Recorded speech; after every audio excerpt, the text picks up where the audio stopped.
Going back to your question of what would a 40-some-year-old, what's the first action they would take?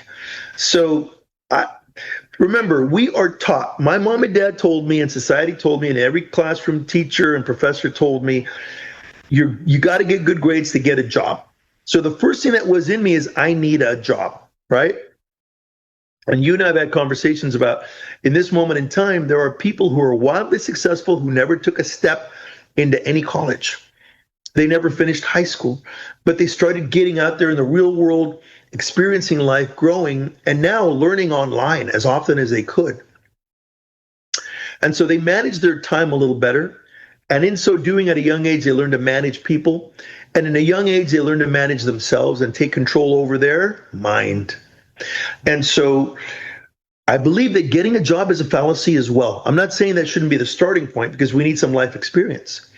But I think that whole thing of we need to depend on a job and a salary and benefits and a third party for our well-being is something that's going to be renegotiated as we go along in this new paradigm that is slowly but surely evolving and showing itself. So the mindset goes first, and everything follows thereafter. But even beyond making a list of our own values and realizing what is true and what is not, make a list of what we're good at and make a list of what we love.